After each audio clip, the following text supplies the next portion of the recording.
온라인 제자 양육에 오신 여러분들을 주님의 이름으로 환영합니다. 하나님에 대해서 알아가고자 아마 이 유튜브 링크를 또 들어오게 되셨을 거고 또 이 교재를 준비하게 되셨을 텐데요. 오늘 이 시간을 통해서 하나님에 대해서 알아가고 또 사람에 대해서 알아가고 또 하나님과 사람에 대해서 알아가기 위한 특별히 이 하나님의 말씀, 성경이 우리에게 어떤 의미인지를 함께 알아가 보고자 합니다. 13페이지를 보셨으면 좋겠습니다. 먼저 우리는 성경에 대한 첫 번째 챕터를 열어가 보려고 해요. 여기에는 총 4가지 질문이 되어 있죠. 성경은 몇 권으로 구성되어 있는가? 여러분, 구약은 몇 권이죠? 39권입니다. 신약은 몇 권이죠? 27권입니다. 네, 기본적인 상식이니까 꼭 알아가 주시면 좋을 것 같고요. 39, 27 이렇게 공식으로 외워가셔도 굉장히 좋을 것 같습니다. 성경 기자는 몇 명일까요? 일반적으로 우리가 추론하기로는 약 40명 이상이라고 답을 할 수 있을 것 같습니다. 또한 성경 가운데 가장 먼저 기록된 책은 창세기입니다. 하지만 또 성서학자들은 욥기라고 말하기도 하죠. 가장 나중에 기록된 책은 역시나 요한계시록입니다. 이것들도 기억해 주시면 좋을 것 같고요. 그 아래에 있는 이 성경은 크게 구약과 신약으로 나누고 그것을 좀 더 세분해서 분류할 수 있다는 것을 나타내고 있는데 이것은 특별히 또 분류를 하진 않겠습니다. 자, 다음 페이지로 넘어가서요. 이 성경을 대하는 태도에 대해서 위의 문장은 이야기를 하고 있습니다. 여러분, 성경을 어떻게 대하고 계십니까? 성경은 하나님 그 자체입니다. 하나님을 알아갈 수 있는 유일한 단서인 거죠. 그래서 우리는 이 성경을 대할 때 조금 더 거룩한 또 부담감을 가지고 대할 필요가 있습니다. 하나님을 경외하는 마음으로 내가 이 성경을 통해서 하나님을 알아가고 또 오늘 내 삶 속에서 이 성경 가운데 주어지는 말씀이 내 삶에 다가오는 그 순간들, 그 지점들을 통해서 오늘 내가 만난 하나님이 어떠한 분인지를 알아가는가가 굉장히 중요하기 때문입니다. 여러분에게 단언할 수 있는 것은 성경은 오늘 저와 여러분을 살아가게 하는 유일한 단서입니다. 또한 이 성경은 오늘 저와 여러분의 삶을 무의미한 삶이 아니라 유의미한 삶으로 이끄는 유일한 단서이기도 합니다. 이것을 기억하셨으면 좋겠어요. 여러분, 그렇다면 성경은 어떤 과정을 통해 기록되었을까요? 베드로후서 1장 20절부터 21절까지의 말씀과 디모데후서 3장 16절 말씀은 이렇게 기록하고 있습니다. 먼저 알 것은 성경의 모든 예언은 사사로이 풀 것이 아니니 예언은 언제든지 사람의 뜻으로 낸 것이 아니요 오직 성령의 감동하심을 받은 사람들이 하나님께 받아 말한 것입니다. 이어서요, 모든 성경은 하나님의 감동으로 된 것으로 교훈과 책망과 바르게 함과 의로 교육하기에 유익하다라고 그렇게 말하고 있습니다. 오늘 우리가 주목할 것은 이 성경을 누가 기록했는가, 또한 이 기록한 사람들을 하나님께서 어떻게 사용하셨는가를 주목해 볼 필요가 있다라는 것입니다. 여러분, 이 4번째 질문은 이렇게 말합니다. 중요한 문장이어서 제가 읽어볼게요. 성경은 성령의 감동하심을 받은 사람들이 하나님께 받아 기록한 것이다. 하나님이 성경 기자에게 성령의 감동을 주셨고 성령의 감동하심을 받은 성경 기자는 하나님께 받아 성경을 기록했다. 성경 기록 과정에 성령의 감동, 곧 하나님의 감동이 성경 기자에게 있었다. 이를 근거로 성경은 하나님의 영감을 받은 사람들에 의해 쓰였다라고 표현한다라는 것입니다. 여기서 믿으셨으면 좋겠어요. 성경은 하나님의 영감을 받은 사람들에 의해 쓰였다.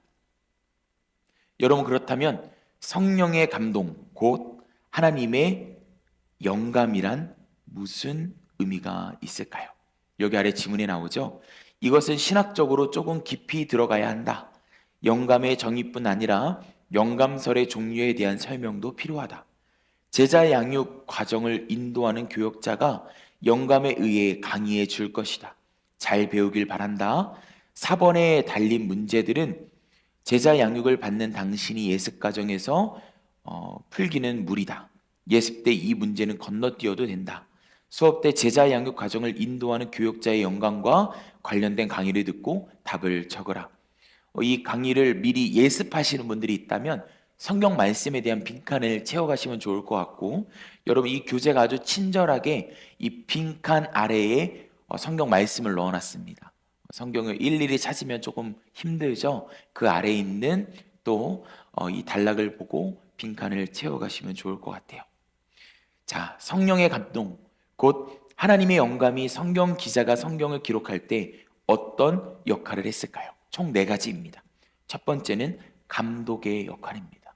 하나님이 감독자가 되어 주셔서 성경 기자가 성경을 기록할 때 오류가 없게 하셨다는 것입니다. 두 번째는 인도입니다. 하나님이 이 성경 기자를 인도하셔서 하나님이 원하시는 그 방향을 깨닫게 해주셨다는 것이죠. 세 번째는 감동입니다. 성경 기자에게 깨닫게 하여 주셔서 이 성경 말씀을 쓰게 하셨다는 것이죠. 여기서 우리는 무엇을 알 수 있습니까? 하나님의 말씀을 깨닫는 것은요, 하나님이 우리에게 감동을 주시는 그 지점을 통해서만 가능하다는 것입니다. 무엇보다도 저와 여러분 안에 계시는 성령님께서 하나님의 말씀을 깨닫게 하실 거예요. 이런 경험이 있을 겁니다. 같은 본문인데 어떤 이들이 깨닫는 지점과 또 내가 깨닫는 지점, 또 다른 이들이 깨닫는 지점과 내가 깨닫는 지점이 다르다는 것을 보게 됩니다. 그것은 우리 안에 역사하시는 성령님께서 하나님의 말씀과 우리의 삶의 이 모든 지점들을 부딪히게 하여 주셔서 필요한 말씀을 깨닫게 하시고, 또한 그 삶의 모든 정황을 통해서 하나님의 말씀이 우리의 삶에 왜 필요한지 말씀해 주시는 그 지점이 다 다르기 때문입니다. 그렇기에 저와 여러분 안에 계신 성령님께서 우리에게 감동을 주십니다. 네 번째는 간섭입니다. 개성을 살리되 결과는 하나님의 말씀으로 만든다. 여기서 우리가 주목할 것은 개성을 살리되라는 것입니다. 하나님께서는 이 40명 이상이나 되는 이 성경 이 기자들의 그 가지고 있는 개성들을 살리셨어요. 여러분 우리가 기억해야 될 것은 하나님께서 저와 여러분에게 주신 모양들이 있습니다. 이 모양들은 나아가야 될 지점들이 있어요. 그것은 하나님의 형상이죠. 이 나아가는 과정을 통해서 하나님께서 저와 여러분을 사용하기를 원하시고, 저와 여러분을 통해서 합력하여 선을 이루길 원하시고, 하나님의 역사를 만들어 가길 원하십니다. 여러분 이 양육을 통해서 하나님의 형상대로 변화되어지고 조금 더 여러분의 삶을 하나님이 기뻐하시는 삶으로 리모델링해 나갈 수 있는 저와 여러분의 삶이 되기를 간절히 소망합니다. 여러분 그렇다면 세 번째, 성경의 무호성과 하나님의 영감은 어떤 관계가 있을까요? 이렇게 정의하면 편할 것 같아요. 하나님의 영광이 성경을 무호하게 만든다. 여러분 뭐라고요? 하나님의 영감이 성경을 무호하게 만든다. 하나님의 영감을 받은 이 성경 기자들을 통해서 이 성경의 무호성을 이루신 하나님을 바라보시길 바랍니다. 여러분 그렇다면 영감설의 종류는 어떤 것들이 있으며 그 중에 우리가 받아들여야 할 영감설은 어떤 것일까요? 우리는 기독교 대한성결교회에 속해 있습니다. 우리 교단이 또 함께 증거하는 2가지 영감설은, 첫 번째는 유기적 영감설과 두 번째는 축자적 영감설입니다. 유기적 영감설은요, 이 성령이 성경 기자의 문체 개성, 지성, 상황을 살리면서 전체 기록을 오류 없이 인도하셨다는 입장이고요. 축자적 영감설은 성경 전체가 단어 수준까지 성령의 주관을 받았다고 믿는다는 것입니다.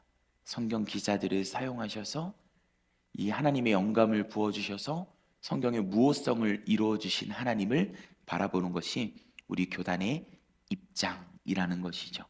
여기서 주목할 것은 성령의 영감과 성령의 조명은 어떤 차이가 있느냐라는 것입니다. 계속해서 이 성경을 다루는 이유는 무엇이냐면 이단에 빠지느냐 아니면 이 전통적인 안전한 기독교의 테두리에 들어가느냐가 바로 이 관점에 달려있기 때문에 그렇습니다. 여러분, 성령의 영감이라는 것은요, 기자가 말씀을 볼 때, 하나님께서 성경의 기자들에게 말씀을 주실 때의 순간을 성령의 영감이라고 하고요, 성령의 조명은 우리가 말씀을 읽을 때 사용하는 단어가 바로 성령의 조명입니다. 그렇게 우리가 기도할 때 이렇게 하면 됩니다. 하나님, 이 말씀을 묵상할 때 우리를 조명하여 주시옵소서. 우리에게 말씀의 빛을 비춰주셔서 하나님을 알아가게 하여 주시옵소서라는 단어가 바로 여기에서 등장하는 것입니다. 그래서 우리는 성령의 영감으로, 또한 하나님의 이 성경의 무호성을 이루어주신 하나님의 말씀을 바라보며 나를 조명하여 주시옵소서라는 이 고백으로 성경을 대해야 될 필요가 있다는 것입니다. 자, 다음으로 성경을 특별계시라고 하는데요, 영광과 특별계시는 어떤 관계가 있을까요? 여러분, 영광과 특별계시는 이 핵심 수단이기도 합니다.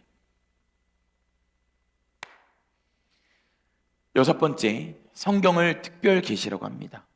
영광과 특별계시는 어떤 관계가 있을까요? 이 특별계시는 이 영감의 핵심 수단이라고 하면 좋을 것 같습니다.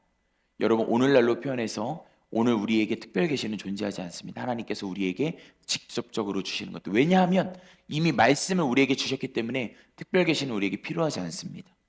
그렇게 하나님이 나에게 직접 말씀하셨다라는 사람들이 주변에 있다면, 그런 목사님들이나 선교사님들이 있다면 100% 이단이라는 것을 기억해 주시길 바랍니다. 우리가 해야 될 것은 말씀을 통해서 성령의 조명하심을 받는다는 것입니다. 그렇게 여러분에게 묻고 싶습니다. 일곱 번째죠. 하나님의 영감을 받은 성경 기자들은 하나님의 특별 계시를 받은 사람이다. 기록된 성경을 읽는 당신은 특별 계시를 받은 사람인가, 성령의 조명을 받은 사람인가? 저와 여러분은 성령의 조명을 받은 사람이라는 것을 기억하시기를 바랍니다. 다음 페이지로 넘어가세요. 사람에 의해 기록된 성경을 하나님의 말씀이라고 하는 이유 중에 핵심은 사법 문제와 관련되어 있습니다. 이외에도 이 성경이 하나님의 말씀인 증거를 신학교에서 배웁니다. 이건 역시 제자 양육 과정을 인도하는 교역자가 설명해 줄 것입니다. 여러분, 잘 배우시길 바라고요. 다섯 번째, 사람에 의해 기록된 성경을 하나님의 말씀이라고 하는 이유 네 가지는, 첫 번째는 성경 자체가 그 증거가 됩니다. 이 성경이 오늘날 우리에게 오기까지의 그 역사가 바로 이 모든 것들을 증거하죠. 이어서 역사적 증거입니다. 성경의 고고학적 자료들, 또한 이 성경의 배경들이 이 성경이 살아있는 하나님의 말씀이라는 것들을 증거합니다. 세 번째는 내적 증거입니다. 우리 안에 이 하나님이 주신 은혜들, 그 가운데 변화된 증거들이 바로 이 하나님의 말씀이 살아계신 하나님의 이 말씀이라는 것의 증거가 됩니다. 네 번째, 성령의 확신입니다. 우리 안에 계신 성령님이 이것들을 확신하게 해주신다는 것이죠. 자, 그렇다면 성경 중심 인물은 누구일까요? 여러분, 누구라고 생각하십니까? 다윗입니까? 여러분, 성경은 누구를 중심으로 기록되어 있는가? 요한복음 5장 39절은 이렇게 증거합니다. 너희가 성경에서 영생을 얻는 줄 생각하고 성경을 연구하거니와 이 성경이 곧 내게 대하여 증언하는 것이니라. 이 내게 대하여, 이것은 바로 예수님에 관한 것입니다. 성경은 예수님 중심으로 기록되어져 있습니다. 모든 구약의 단서들이 예수님을 향해 있고요, 모든 신약의 단서들이 예수님을 향해 있습니다. 그렇게 여기 안에 있는 지문을 답해 볼게요. 구약은 예수님이 메시아인 것을 예언하고 있다. 신약은 예수님이 구약의 예언에 따라 메시아인 것을 증거하고 있다. 또한 신약은 예수님이 다시 오실 것을 예언하고 있다. 여러분, 성경의 주인공은 누구라고요? 예수님. 우리 인생의 주인공은 누구일까요? 예수님. 하나님의 무대가 있다고 생각해 보십시오. 우리는 이 무대 속에서 철저히 우리는 조연입니다. 이 무대 속의 주인공은 누구입니까? 주연이신 예수님이십니다. 그렇다면 하나님이 성경을 우리에게 주신 목적이 있는데요, 그것은 무엇일까요? 모세는 이스라엘 백성에게 하나님이 성경을 주신 목적이 무엇이라고 설명했는가요? 내가 오늘 내 행복을 위하여 내게 명하는 여호와의 명령과 규례를 지킬 것이 아니냐. 우리의 행복이라는 단어를 사용하셨습니다. 또한 요한은 요한복음을 기록하며 그 목적이 무엇이라고 기록했는가요? 오직 이것을 기록하면 너희로 예수께서 하나님의 아들 그리스도이심을 믿게 하려 함이요 또 너희로 믿고 그 이름을 힘입어 생명을 얻게 하려 함이니라. 여러분, 이 질문들과 구절들을 통해서 무엇을 알 수 있나요? 하나님이 성경을 우리에게 주신 목적은 우리가 행복하기를 원하시기 때문에. 그러면 우리가 행복할 수 있는 그 유일한 길은 누구일까요? 바로 예수님이라고 성경은 증거하고 있습니다. 여러분, 예수님을 따라가는 삶을 통해서 행복을 누리시기를 간절히 소망합니다. 하나님이 주신 성경을 우리는 어떻게 대해야 될까요? 이 중에 여러분이 하고 있는 것은 무엇일까요? 첫 번째, 말씀을 청종하십시오. 로마서 10장 17절에 이렇게 증거합니다. 그러므로 믿음은 들음에서 나며 들음은 그리스도의 말씀으로 말미암느니라. 하나님의 말씀을 들을 수 있는 듣는 마음을 구하십시오. 하나님의 말씀을 받아들일 수 있는 최상의 예배의 태도를 유지하시기를 바랍니다. 두 번째, 말씀을 통독하십시오. 신명기 17장 19절 말씀을 보니까 평생에 자기 옆에 두고 읽어 그의 하나님 여호와 경외하기를 배우며 이 율법의 모든 말과 이 규례를 지켜 행할 것이라 라고 말씀하셨습니다. 말씀을 읽는다는 것은요, 여러분, 계속해서 반복해서 훈련한다는 것을 의미합니다. 하나님의 역사의 흐름 속에 이 성령 가운데 내가 들어가면 오늘을 살아가는 저와 여러분의 일상은 하나님의 스토리로 바뀔 수밖에 없습니다. 거룩한 상상력으로 나와 함께 계시는, 내 안에 계시는 성령님을 바라보며 다윗으로 오늘도 살아갈 수 있고요, 사도 바울처럼 오늘도 살아갈 수 있다는 것입니다. 말씀을 통독하는 저와 여러분 되기를 간절히 소망합니다. 세 번째, 말씀을 공부하십시오. 지금 이 시간 제자 양육을 하는 것처럼 사도행전 17장 11절에 이렇게 증거합니다. 베라에 있는 사람들은 데살로니가에 있는 사람들보다 더 너그러워서 간절한 마음으로 말씀을 받고 이것이 그러한가 하여 날마다 성경을 상고함으로. 말씀을 공부하는 시간을 통해서 바라기는 1년에 2번 정도는 저와 여러분이 말씀을 공부할 수 있는 시간이 있었으면 좋겠습니다. 그 기쁨을 누리시기를 간절히 소망합니다. 네 번째, 말씀을 암송하십시오. 시편 119편 11절에 보니까 내가 주께 범죄하지 아니하려 하여 주의 말씀을 내 마음에 두었나이다 라고 고백합니다. 마음은 히브리어로 레바브라고 합니다. 마음은 영혼의 집이기도 합니다. 말씀을 내 마음에 둔다라는 것은요, 말씀을 암송하는 것을 통해서 내 마음의 주인은 하나님이심을, 내 마음의 왕은 하나님이심을 고백하게 되는 것을 의미합니다. 다섯 번째, 말씀을 즐거워하십시오. 여러분, 말씀을 읽을 때 즐거우십니까? 즐겁다면 그 기쁨을 놓치지 마십시오.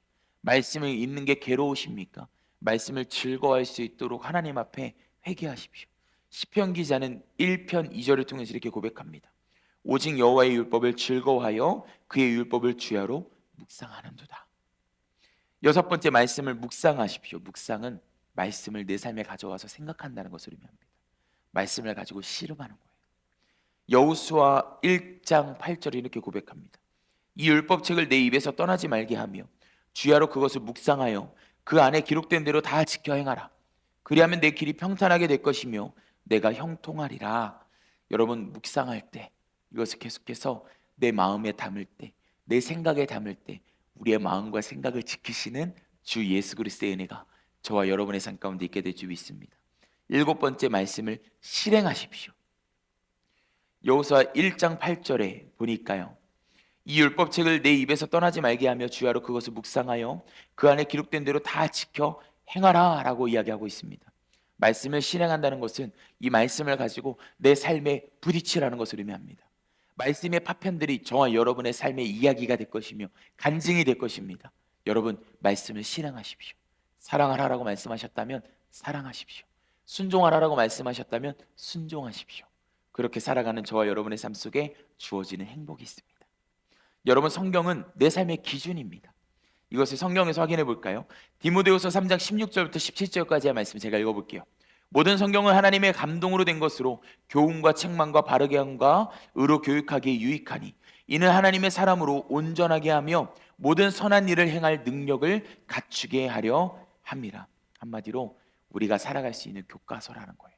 우리는 하나님의 사람입니다. 하나님의 사람으로 살아가기 위해서는 훈련을 받아야 돼요. 훈련을 받을 수 있는 완벽한 교과서는 바로 성경입니다. 말씀이 저와 여러분을 온전하게 할 것입니다. 말씀이 저와 여러분을 그리스도의 장성한 분량까지 인도하게 될 줄 믿습니다. 여러분, 계속해서 이 아래에 있는 지문들을 보면요, 예수를 믿는 것과 기준은 밀접한 관계가 있음을 이야기하고 있어요. 여러분은 어떤 기준으로 살아가십니까? 어떤 기준으로 결정하세요? 아마 이 양육에 함께 하시는 분들은 내 삶이 조금 흔들리는데 라는 생각 때문에 아마 저에게 연락을 주셔서 이 영상을 접하고 계실 것입니다. 여러분, 흔들린다는 것은요, 우리의 인생은 바다 위에 있는 것과 같아서 우리는 망망대해 속에 살아갑니다. 때론 폭풍이 올 때가 있고요, 때론 내가 있는 배가 뒤집힐 때가 있습니다. 하지만 우리가 이 망망대해와 같은 이 바다 위에 있을 때 중요한 것은 닻을 내리는 것입니다. 누구에게 닻을 내리시겠습니까? 하나님을 향해서 닻을 내리십시오. 성경이 우리에게 가장 완벽한 닻입니다. 여러분, 그때 우리는 비로소 평안할 수 있습니다. 우리에게 오는 폭풍 가운데 견딜 수 있고 해석할 수 있는 힘이 바로 말씀 가운데 있습니다. 사사기 시대를 향하여서 각기 소행대로 행한 시대라고 이야기합니다. 왕이 하나님으로 존재했지만 왕을 부인했던 시대, 이스라엘 백성들의 가장 행복했던 시대는 하나님의 뜻과 마음을 구했던 시대였습니다. 하나님의 말씀대로 행했던 시대였습니다. 여러분, 말씀에 저와 여러분의 삶을 비춰 보십시오. 하나님과 함께 살아갈 수 있는 여러분의 마음의 지배 상태가 맞습니까? 오늘날 많은 그리스도인들, 특별히 다음 세대들이 겪는 문제는 무엇이냐면 예배 생활과 그 이후의 생활이 다른 부모들의 모습 때문이래요. 거룩한 척 예배하지만 집에서는 술과 담배를 하는 부모님들을 보면서 우리 자녀들이 어떤 생각을 하냐면 하나님이 살아계시지 않을 수도 있겠다라는 생각을 한다는 것입니다. 세상 사람들의 관점도 마찬가지입니다. 저와 여러분을 바라보며 하나님의 자녀다운 모습을 보이지 않으면 제가 믿는 하나님은 가짜인데 라는 생각을 할 때도 있다는 것입니다. 하나님이 되시는 기준으로 저와 여러분의 삶을 다시 가꿔가시는 저와 여러분의 삶이 되기를 간절히 소망합니다. 거룩하게 살아가십시오. 하나님의 이 자녀된 모습대로 살아가십시오. 그렇게 하나님이 영광 받기를 원하십니다. 21페이지, 성경은 살아있고 활력이 있습니다. 히브리서 4장 12절은 이렇게 증거합니다. 하나님의 말씀은 살아있고 활력이 있어 좌우의 날선 어떤 것보다 예리하여 혼과 영과 및 관절과 골수를 찔러 쪼개기까지 하며 또 마음의 생각과 뜻을 판단하나니. 오늘날로 표현하면 하나님의 말씀은 우리를 엑스레이처럼 촬영한대요. 하나님의 말씀 앞에 서는 순간 부끄러울 수도 있습니다. 여러분, 그런데 이것들을 견뎌내십시오. 하나님의 말씀이 내 삶에 구멍난 곳을 발견하게 하십니다. 결국에는 그 지점이 하나님의 말씀, 하나님과의 관계이지 않겠습니까? 저와 여러분을 비추십시오. 사역자로 살아가는 저도 마음속에 우울이 찾아올 때도 있습니다. 두려움이 찾아올 때도 있습니다. 하지만 그 가운데 제가 해야 될 일은 하나님의 말씀 앞에 서는 것입니다. 그 가운데 제 두려움을 해석합니다. 제 우울을 해석합니다. 그때 주님이 말씀하십니다. 손민아, 나와 더 깊은 관계 속에서 살아가자. 여러분, 그 은혜 속에서 오늘을 살아갈 때 저와 여러분은 하나님의 말씀을 통해서 누릴 수 있는 그 은혜를 누릴 수 있게 된다는 것입니다. 여러분, 그 아래 지문들이 있는데 특별히 이 과를 마치고 여러분 이번 지문을 여러분 주변에 있는 사람들과 나눠봤으면 좋겠어요. 여러분이 경험한 살아있고 활력이 있는 하나님의 말씀을 나누어 보십시오. 여러분의 삶을 또 하나님 앞에 회개했던 순간들을 나눠 보십시오. 여러분, 이런 나눔을 통해서 하나님께서는 합력해서 선을 이룬다는 것입니다. 그 아래 사람의 혼과 영과 및 관절과 골수를 찔러 쪼갠다는 것은 우리의 삶을 스캔한다는 것을 의미한다고 했습니다. 그렇게 살아가시길 바랍니다. 여러분, 성경은 살리는 책입니다. 시편 기자는 어떻게 고백합니까? 주의 종에게 하신 말씀을 기억하소서. 주께서 내게 소망을 가지게 하셨나이다. 이 말씀은 나의 고난 중에 위로라. 주의 말씀이 나를 살리셨기 때문이니이다. 또 이어서 나의 고난이 매우 심하오니 여호와여 주의 말씀대로 나를 살아나게 하소서. 여러분, 성경은 살리는 책입니다. 성경을 통해서 살아나는 경험을 하시기를 간절히 소망합니다. 이 다윗이라는 사람의 인생은 희노애락이 가득했어요. 슬픔도 있었고 기쁨도 있었고 고통도 있었고 죽고 싶었던 순간들도 있었습니다. 그때마다 다윗은 말씀 앞에 섰습니다. 그러면서 고백합니다. 오늘 방금 읽었던 말씀인데요. 나의 고난이 매우 심하오니 여호와여 주의 말씀대로 나를 살아나게 하소서. 여러분, 이 고백이 저와 여러분의 고백이 되기를 간절히 소망합니다. 마른 뼈가 살아난 역사가 에스겔서에 기록되어 있는데요. 마른 뼈는 무엇을 통해 살아났나요? 말씀을 통해 살아났죠. 이 빈칸을 채워봅시다. 여호와께서 권능으로 내게 임재하시고 그의 영으로 나를 데리고 가서 골짜기 가운데 두셨는데 거기 뼈가 가득하더라. 나를 그 뼈 사방으로 지나가게 하시기로 본즉 그 골짜기 지면에 뼈가 심히 많고 아주 말랐더라. 그가 내게 이르시되 인자야 이 뼈들이 능히 살 수 있겠느냐 하시기로 내가 대답하되 주 여호와여 주께서 아시나이다. 또 내게 이르시되 너는 이 모든 뼈에게 대언하여 이르기를 너희 마른 뼈들아 여호와의 말씀을 들을지어다. 주 여호와께서 이 뼈들에게 이같이 말씀하시기를 내가 생기를 너희에게 들어가게 하리니 너희가 살아나리라. 너희 위에 힘줄을 두고 살을 입히고 가죽으로 덮고 너희 속에 생기를 넣으리니 너희가 살아나리라. 또 내가 여호와인 줄 너희가 알리라 하셨다 하라. 이에 내가 명령을 따라 대언하니 대언할 때에 소리가 나고 움직이며 이 뼈 저 뼈가 들어맞아 뼈들이 서로 연결되더라. 내가 또 보니 그 뼈에 힘줄이 생기고 살이 오르며 그 위에 가죽이 덮이나 그 속에 생기는 없더라. 또 내게 이르시되 인자야 너는 생기를 향하여 대언하라. 생기에게 대언하여 이르기를 주 여호와께서 이같이 말씀하시기를 생기야 사방에서부터 와서 이 죽음을 당한 자에게 붙어서 불어서 살아나게 하라 하셨다 하라. 이에 내가 그 명령대로 대언하였더니 생기가 그들에게 들어가매 그들이 곧 살아나서 일어나 서는데 극히 큰 군대더라. 대언을 주목하십시오. 하나님의 말씀으로 저와 여러분의 삶 가운데 선포할 때 저와 여러분은 살아날 수밖에 없습니다. 이것이 바로 하나님의 말씀의 능력입니다. 여러분 두렵습니까? 여러분 그렇다면 여러분에게 도전하고 싶은 팁은 과거에 얽매이지 마십시오. 현재에 무너지지 마십시오. 말씀을 통해서 미래를 향해 선포하십시오. 하나님 나를 살리심에 감사합니다. 하나님 이 문제를 통해서 나를 또한 성숙하고 성장하게 하시니 감사합니다. 하나님 우리 가정에 있는 이 문제를 통해서 우리 가정에게 구원을 주실 주님을 찬양합니다. 그렇게 우리는 문제를 또 넘어가는 거예요. 말씀을 통해서 우리의 마른 뼈에게 또 생기가 불어날 수 있도록 또 이 하나님의 말씀을 통해서 선포하는 것입니다. 이 양육을 하고 있는 저와 여러분의 삶 속에 이러한 축복이 있기를 간절히 소망합니다. 또한 오늘 양육위에 이것을 나눴으면 좋겠는데요. 말씀을 통해 살아난 여러분의 경험을 함께 나누시기를 바랍니다. 거의 마지막을 향해 가고 있습니다. 여러분 성경은 밥입니다. 여러분 우리 믿음의 선배들은 아침밥을 먹기 전에 말씀을 무조건 읽었어요. 여러분 조금 고지식해 보일 수도 있지만 보수적이어 보일 수 있지만 요즘은 그 선배들의 마음을 조금 이해할 수 있습니다. 하나님의 말씀을 먹지 않고는 움직이지 않겠다. 사역자인 저도요 하루에 루틴이 있습니다. 새벽 예배를 드리고 또 영혼들을 위해서 기도하고 출근하고 회의하고 난 다음에 오전 9시 반부터 10시까지는 말씀을 묵상하는 시간을 갖습니다. 오늘 하루를 그려요. 내가 만날 사람들, 신방할 사람들, 영상을 통해 함께 교제할 사람들, 오늘 예배 가운데 만날 사람들, 제 개인의 일상들을 그립니다. 그때 이 말씀이 오늘 하루를 다 비춰주기 시작합니다. 이것을 통해서 무엇을 경험합니까? 내가 오늘 살아갈 밥, 일용할 양식이 바로 말씀이구나.